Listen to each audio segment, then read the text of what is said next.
Edwige Chevrillon, la grande interview. Bonsoir, bienvenue dans la grande interview. Mon invité ce soir, c'est celui qui va organiser une partie des Jeux Olympiques. Il a organisé la Coupe du Monde de rugby. Il est candidat au Stade de France. Bonsoir Olivier Ginon.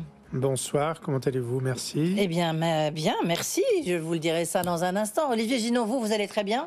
Vous êtes le patron de GL Events. C'est un des leaders mondiaux de l'événementiel. Vous êtes, merci d'être à Paris déjà, parce que vous êtes lyonnais basé à Lyon, même si vous venez souvent à Paris. Olivier Ginon, vous avez publié là à l'instant vos résultats pour 2023. On s'en souvient que la dernière fois qu'on s'était vu, c'était du reste à Lyon. Sortez du Covid, là ça avait été une période extrêmement difficile pour vous. 2022, ça avait été la recovery, le retour à l'activité. Et puis là, 2023, vous sortez des résultats historiques, des résultats records pour vous. Par quoi avez-vous été porté? Écoutez, on a été porté d'abord par une partie de recovery depuis cette crise du Covid. On a des équipes femmes et hommes qui travaillent dans notre groupe qui sont formidables et qui font en France et à l'international un travail incroyable, comme je viens de vous le dire, avec le Brésil qui marche très fort. Voilà, c'est le Brésil qui vous a porté? Le Brésil a été fort, le Moyen-Orient va bien, les pays comme l'Angleterre, chez nous, dans nos métiers, vont bien. La Chine est repartie assez forte. On est pratiquement au taux de ce que nous connaissions avant la crise du Covid. Vous êtes une rare entreprise à retrouver son niveau d'activité d'avant Covid en Chine. On a toujours dit que notre métier, ça marchait plus fort quand l'économie est forte, et puis quand il y a une crise, les entreprises ont besoin d'exposer pour aller faire en sorte que leur vente et leur chiffre d'affaires se fassent. C'est évident qu'en Chine, les métiers de la construction sont plus difficiles, mais il se fait aujourd'hui qu'on a la chance d'avoir des pays qui marchent fort, des activités qui marchent fort, et puis notre business model qui fait qu'on a à la fois les sites, à la fois l'ingénierie et les services, et à la fois la propriété de manifestations, qu'elles soient corporate, culturelle, économique, fait que cet ensemble crée de la croissance. Juste peut-être pour nos auditeurs et téléspectateurs, j'en ai cité quelques-uns, mais expliquez quels sont les grands sites que vous possédez, justement, parce que vous êtes toute la chaîne de l'événementiel. Vous avez le Grand Stade à Lyon. Alors, si vous voulez, on a... Le fameux Grand Stade. On a 60 sites dans le monde. Oui. Donc, si je pars de l'Ouest, je pars de l'Ouest, mais au Brésil, on a l'Arena de Rio de Janeiro, on a le Palais des Congrès et le grand parc d'exposition de Rio. On est en train de construire un nouveau parc d'exposition à Sao Paulo, un nouveau Palais des Congrès, alors qu'on avait déjà un parc d'exposition à Sao Paulo. En France, notre grand parc d'exposition qu'on a sur le groupe, c'est Eurexpo à Lyon. On a à Lyon le Palais des Congrès, on a la Sucrière, on a le Matmut Stadium, où on fait de nombreuses opérations événementielles. Ensuite, on a présent à Paris. À Paris, on a le Palais Brognard, la Maison de la Mutualité, le parc d'exposition qui est à la Villette, on a le parc Floral, on a Montreuil, on a une dizaine de sites à Paris, avec les Invalides notamment au cœur de ce qui va se passer pour les JO.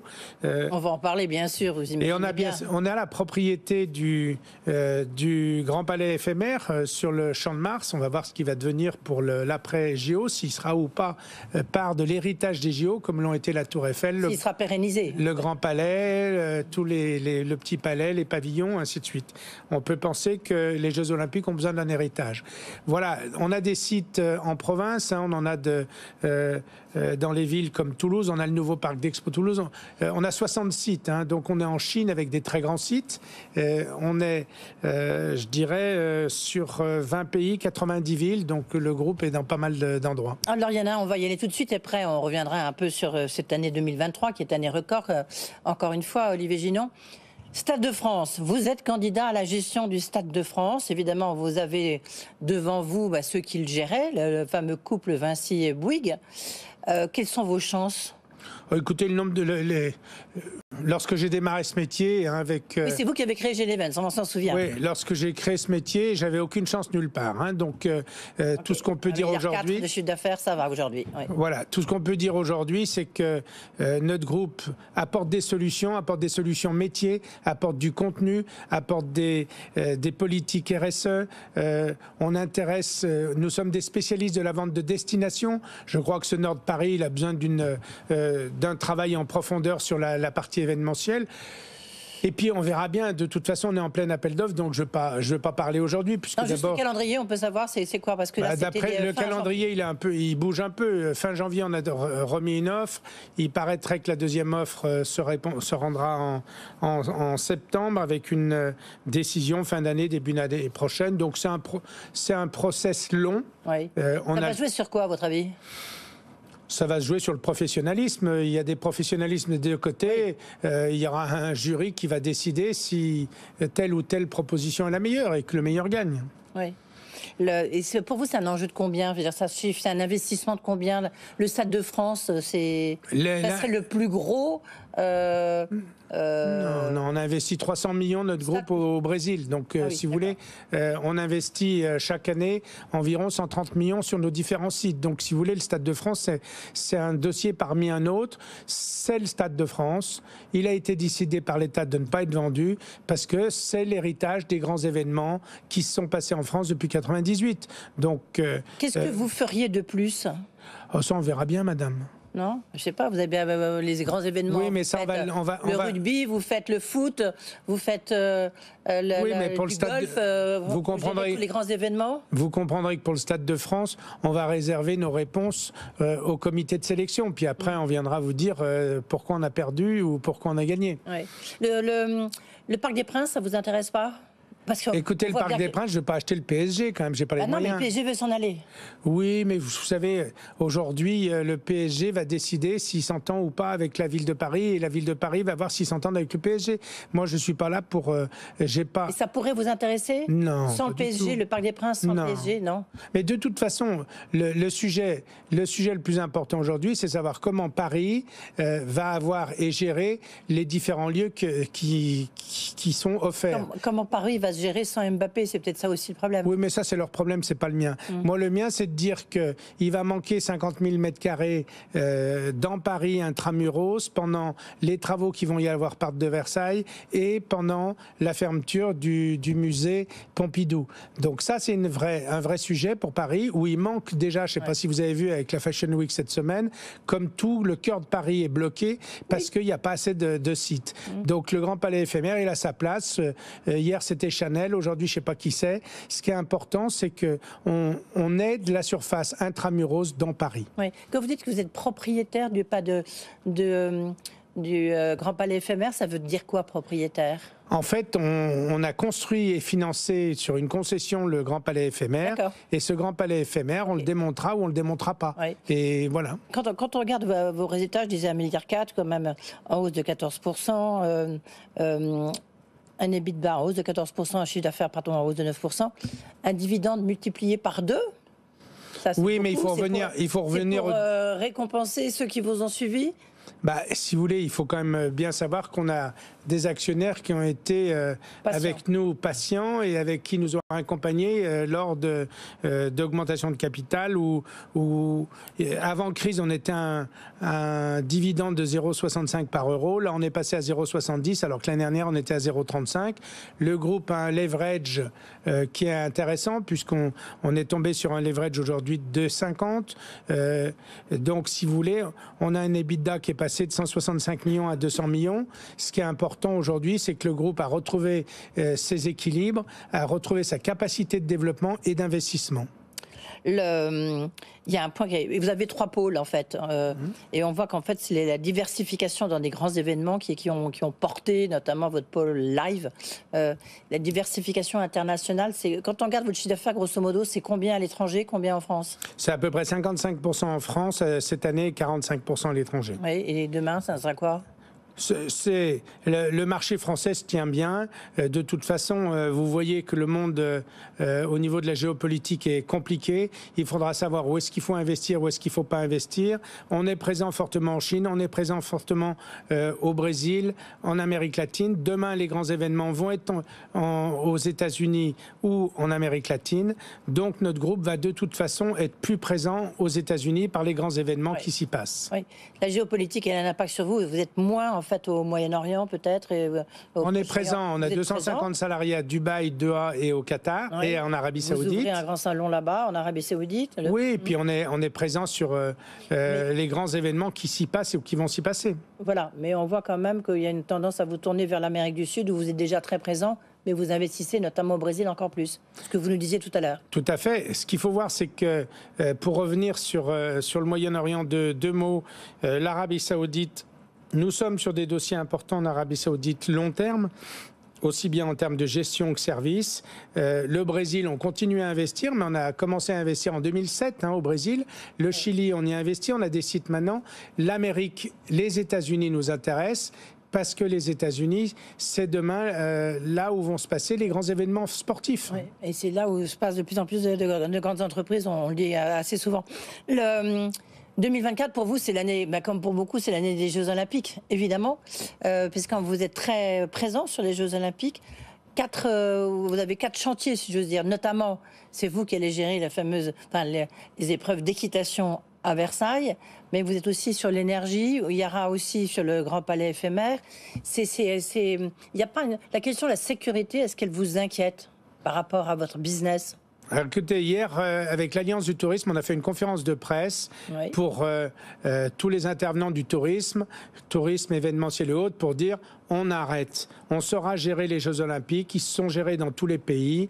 Il y a je peux vous dire, c'est qu'il y aura un nombre de forces de sécurité, forces de l'ordre, d'armée qui seront très importantes, comme jamais ça s'est passé en France et à Paris. Je crois que ce qu'il faut, c'est avoir confiance. Les villes, de toute façon, comme on dit, les locaux, de temps en temps, s'éloignent pendant quelques temps de leur ville pour pouvoir soit profiter d'une location d'appartement, ainsi de suite, et soit parce qu'ils ne sont pas sportifs, ainsi de suite, et qu'ils se disent on va aller à la campagne, ainsi de suite.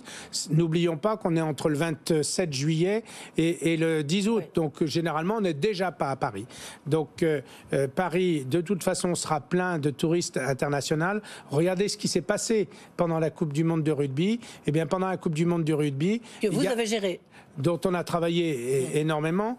Tout ce que je peux dire, c'est que tous les hôteliers, tous les restaurateurs, là où sont passés les matchs, étaient ravis, ainsi de suite. Ça s'est passé de bon enfant. Il n'y a pratiquement pas eu de problème. Donc je crois qu'il faut qu'enfin en France, on arrête ce Olympic bashing, parce que Paris sera une ville extraordinaire en juillet 2024, et elle aura la chance d'avoir cette manifestation sur la scène. Plutôt que de parler de la manifestation à la scène, on va se dire mais il y a un deuxième plan. Je ne pense pas qu'il y ait de deuxième plan. Personnellement, j'en ai pas entendu parler, et je vois pas pourquoi il y aura un deuxième plan, puisque ils vont assurer. C'est Emmanuel Macron, c'est le président de la République que vous connaissez bien qui a dit ça. Donc nous, on écoute religieusement ce que disent les propos du président. Alors moi, je connais bien le président de la République, comme vous tous. Je suis c'est un sujet sensible, ça. Mais bon. C'est un sujet sensible, mais moi, je fais pas de politique. Je travaille dans tous les pays et je respecte les élus. Donc mon sujet personnellement, c'est de dire je construis des Jeux Olympiques depuis 35 ou 40 ans. J'ai fait les Jeux Olympiques aussi bien à Sydney qu'à Tokyo, qu'au Brésil. Et la préparation des Jeux Olympiques à Paris vous paraît être suffisamment préparée, justement ? Moi, je pense que les équipes qui s'occupent de Paris 2024 sont très professionnelles. Elles sont très professionnelles. Nous, comme vous disiez tout à l'heure, on travaillait sur plusieurs domaines. On va traiter l'énergie sur tous les sites olympiques. 800 km de câbles. On va mettre plus de 800 km de câbles. On va faire l'opération de management de l'opération de Versailles. On va faire tout ce qu'il y a sur les Trocadéro ou la Concorde. On va faire le Paris... le port de Versailles, le parc d'exposition. Je crois que ce qui est important dans tout ça, c'est de se dire, on a une ville qui a eu l'habitude d'avoir les premiers Jeux Olympiques à l'origine, l'exposition universelle, 100 ans après, cela revient. Mais c'est incroyable. Olivier Ginaud, vous avez quand même très rapidement quelques critiques sur vos liens politiques avec Emmanuel Macron, Laurent Wauquiez sur la construction de la piscine de Gerland, etc. Est-ce que votre métier, vous êtes obligé de facto d'être proche des décideurs politiques? Parce que c'est eux qui organisent tous ces grands événements. Moi, je vais vous dire une chose. Premièrement, je suis une ETI française Oui. qui emploie des milliers de personnes. Qu'il y ait des manifestations avec des ETI françaises qui rencontrent les hommes politiques, c'est normal. Premièrement. Deuxièmement, j'ai pas de lien autre que des liens de respect. Le président de la République m'avait nommé responsable de la filière économique du sport lorsqu'il était ministre de l'économie. Je ne le connaissais même pas. Donc aujourd'hui, si vous voulez, monsieur Laurent Wauquiez, il est président de la région Auvergne-Rhône. Quand on est lyonnais, c'est normal. Non, je finis juste ma phrase. Ouais. Et vous me dites qu'il y a un problème au sujet de la piscine. La piscine, aujourd'hui, j'ai touché 0 subvention à aujourd'hui. J'ai financé 13 millions de la piscine. Je crois qu'il vous devait vous verser 2 millions, c'est ça? J'ai lu la presse lyonnaise. Oui, mais je n'ai touché pour le moment 0. D'accord. Ni de la ville, ni de la ville, ni de la région. Allez, autre question qui va peut-être, parce qu'en général, on a toujours un petit fight sur cette question. On va parler de changement de gouvernance. Chez vous, et de succession, votre succession, parce que certains s'interrogent, comme c'est vous qui avez vraiment construit cette ETI, c'est vraiment votre entreprise, on se dit, un jour, il faut quand même qu'il passe la main, surtout vous êtes très proche de Nicolas Taverneau, puisque il est administrateur chez vous. Est-ce que lui, tout d'un coup, il nous a surpris, il a annoncé son départ? Vous, comment vous voyez les choses? Alors d'abord, il me semblerait que j'ai un peu de différence avec Nicolas, qui est administrateur de notre groupe. Je crois que j'ai 8 ans de différence, donc j'ai un petit peu de taf à faire. 8 ans devant vous, d'accord. Donc j'ai quelques années par rapport à lui. Deuxièmement, j'ai des femmes et des hommes dans ce groupe. J'ai de la succession possible. Si vous regardez mon comité de direction, on a 3 pôles. Je viens de nommer 2 jeunes de 40 ans ayant fait 15 ou 18 ans dans le groupe, dans le monde entier, qui ont pris 2 directions générales. Ce sont 2 hommes, mais j'ai des femmes qui dirigent... Oui, il n'y a pas de femmes. Non, attendez, excusez-moi, il n'y a pas de femmes. Enfin, je parle du top management. Le top management, vous prenez par exemple... Vous prenez ma fille, par exemple, qui a 30 ans, qui dirige 800 salariés en Chine et qui a passé tout le Covid en Chine et qui gère 100 millions de chiffre d'affaires. Vous prenez la femme qui dirige le Brésil et le Chili. Oui, mais attendez, moi j'ai votre communiqué là sur le changement de gouvernance. J'ai cherché la femme. Non. J'ai cherché la fille. La femme, la patronne des ressources humaines qui a été nommée il y a 3 mois. Non, mais en opérationnel. En opérationnel. L'opérationnel, qu'est-ce que c'est au quotidien? C'est d'être proche des clients, proche des chantiers, et c'est toutes les femmes qui sont dans le groupe. Il y a eu 244 femmes sur 500 embauches dans la dernière année. Je crois qu'il faut simplement, vous me laissez juste terminer, dire qu'une chose, c'est que quand vous avez la patronne du Brésil et la patronne de la région Auvergne-Rhône-Alpes. C'est un point sensible. Non, il y a des femmes. Vous n'avez pas touché un point sensible. Il y a 50% de femmes dans le management qui montent progressivement dans le groupe. Mais on est à l'origine un métier plus d'hommes de chantier. Voilà, et vous êtes un homme, ça n'aurait échappé à personne. Merci Olivier Ginaud d'avoir été avec nous pour ces résultats, quand même, pour saluer ces records historiques. Olivier Ginaud, le patron de GL Events, qui était notre invité, puis vous reviendrez nous voir pour les Jeux Olympiques. Avec plaisir. Voilà. Merci et bonne soirée.